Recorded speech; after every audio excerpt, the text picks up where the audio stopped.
بسم اللہ الرحمن الرحیم۔ السلام علیکم۔ بحری قوت بڑھانے پر توجہ۔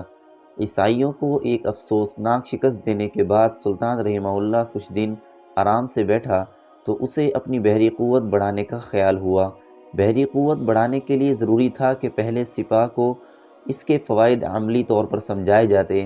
اسی لیے سلطان رحمہ اللہ نے اپنے جہازوں کو ممتاز امراء کی نگرانی میں دے کر عیسائیوں کے ساحلوں کی طرف بھیجا۔ یہ بحری حملے بہت کامیاب رہے۔ ان میں مسلمانوں کو بہت سے مال غنیمت کے علاوہ 1000 عیسائی قیدی بھی ہاتھ لگے۔ یہ حملے ایک ترغیب تھی فوج کو بحری لڑائیوں میں حصہ لینے کے لیے، اور سلطان رحمہ اللہ اس میں بہت کامیاب رہا۔ اس کی فوج کے اکثر سپاہی بحری حملوں میں شرکت کرنے کے لیے مضطرب نظر آنے لگے، اور حالت یہاں تک پہنچی کہ سلطان کو بہت سے اور جہاز بنوانے پڑے۔ عیسائیوں پر بحری اور بری حملہ۔ جہاز بن گئے تو سلطان رحمہ اللہ کچھ فوج کو دریا کے راستے اور کچھ کو خشکی کے راستے لے کر صفت کی طرف بڑھا۔ شاہ یروشلم جو ایک بار افسوسناک شکست کھا چکا تھا، اب اسے سلطان رحمہ اللہ کی فوج پھر نبرد آزمائی کے لیے بڑھتی نظر آئی تو وہ کانپ اٹھا۔ فوراً چند زبان آور سفیروں کو بہت سے قیمتی تحائف دے کر سلطان رحمہ اللہ کی خدمت میں بھیجا اور 2 سال کے لیے صلح کی درخواست کی۔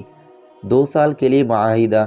سلطان رحمہ اللہ دشمن کو اپنی قوت کا تماشا تو دکھا چکا تھا، اب اس نے اسے اپنی فیاضی اور رحم دلی کا نظارہ بھی دکھایا اور صلح کی درخواست منظور کر لی۔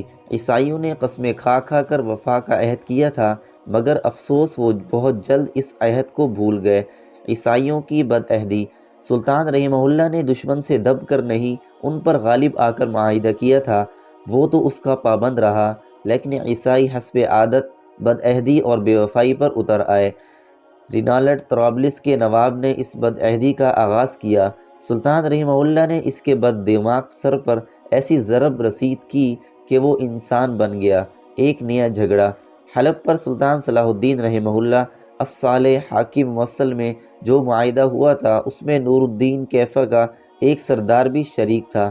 معاہدے کی ایک شرط یہ بھی تھی کہ معاہدہ کرنے والے آئندہ جنگ کے وقت ایک دوسرے کی امداد کریں گے۔ نور الدین سے خلیج ارسلان کی بیٹی بیاہی گئی تھی۔ نور الدین کا اپنی بیوی کے ساتھ بہتر سلوک نہیں تھا۔ ایک رقاصہ میاں بیوی کے مابین بری طرح آ گئی تھی۔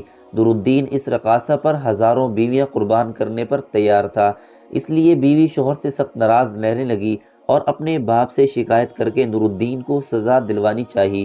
نور الدین اپنے قوی حلیف سلطان صلاح الدین کی خدمت میں حاضر ہوا اور خلیج ارسلان کی دست درازی کی شکایت کی۔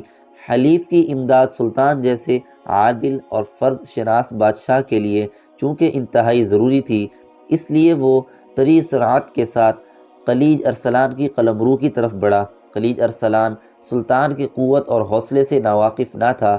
اس نے سلطان رحمہ اللہ کی خدمت میں فوراً ایک سفیر بھیجا اور صلح کی درخواست کی۔ سلطان رحمہ اللہ کی طرف سے جواب دیا گیا کہ ہمارے حلیف پر زیادتی چھوڑ دو، ورنہ ہم تم سے تمہاری حکومت چھین لیں گے۔ سفیر نے یہ تلخ جواب ڈرتے ڈرتے اپنے بادشاہ کو سنایا۔ بادشاہ جانتا تھا کہ سلطان رحمہ اللہ نے جو کچھ کہا وہ کر دکھائے گا۔ ادھر سلطان کو فوجیں خلیج ارسلان کے حدود میں داخل ہو رہی تھی کہ ایک دوسرا سفیر بہت سے تحفے تحائف لے کر پھر حاضر ہوا۔ اس نے نور الدین کی کارگزاری اور رقاصہ کے عشق کی داستان بھی سلطان رحمہ اللہ کی گوش گزار کر دی۔ چونکہ نور الدین اصل مجرم تھا، اس لیے سلطان رحمہ اللہ نے اسے مصالحت پر مجبور کیا اور رقاصہ کو راستہ سے ہٹا کر ایک پاک دامن شہزادی کی زندگی خوشگوار بنا دیا۔ دونوں میاں بیوی ہمیشہ خوش رہے۔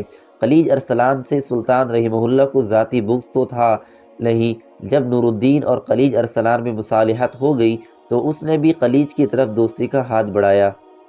دول اسلامی میں معاہدہ۔ اس صلح سے سلطان صلاح الدین رحمہ اللہ کی ہمسایہ اسلامی حکومتوں کو یہ اچھی طرح معلوم ہو گیا کہ سلطان رحمہ اللہ سے لڑنا اور بیر رکھنا اپنے پاؤں پر کلہاڑی مارنے کے مترادف ہے، اور سب نے سلطان رحمہ اللہ سے دوستی اور رفاقت کی درخواستیں کی۔ سلطان خود یہی چاہتا تھا، اس کا مقصد تو یہی تھا کہ ایک مضبوط مرکز کے قیام کے بعد عیسائیوں سے نبرد آزما ہو۔ مقصد اصلی کے حصول کا وقت اب آ گیا تھا۔ اس نے تمام مسلمان حکمرانوں کو یکجا جمع ہونے کی دعوت دی۔ 2 اکتوبر سن 1180 کو سنجنا کے کنارے ایک زبردست کانفرنس ہوئی۔ اس کانفرنس میں موصل جزیرہ، اربیل قیافہ، مریدین، قونیہ، آرینیہ اور عراق کے مسلمان بادشاہ اور حاکم شریک ہوئے۔ سلطان رحمہ اللہ نے اتحاد اور اتفاق کے فوائد پر ایک زبردست تقریر کی اور سب کو ایک سلک، مودت اور رفاقت میں پرونے کی تجویز پیش کی۔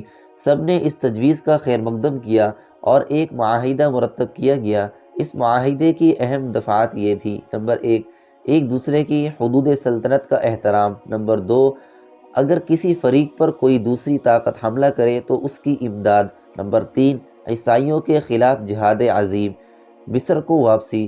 یہ معاہدہ مکمل کرنے کے بعد سلطان رحمہ اللہ مصر لوٹا۔ فرخ شاہ کو اس نے شام کا نائب السلطنت بنا کر اسے حکومت و اقتدار کی باگ سونپ دی۔ دوستو، امید ہے آج کی ویڈیو آپ کو اچھی لگی ہوگی۔ اگر ویڈیو اچھی لگی ہو تو لائک، کامنٹ اور شیئر کریں، اور ہمارے یوٹیوب چینل علمی وائس کو سبسکرائب کریں تاکہ نیو آنے والی ویڈیو کا نوٹیفیکیشن آپ تک بروقت پہنچ سکے۔ اسی کے ساتھ ہی میں آپ سے اجازت چاہوں گا۔ ملتے ہیں نیکسٹ ویڈیو میں ایک دلچسپ اور سبق آموز واقعے کے ساتھ۔ تب تک کے لیے اللہ حافظ۔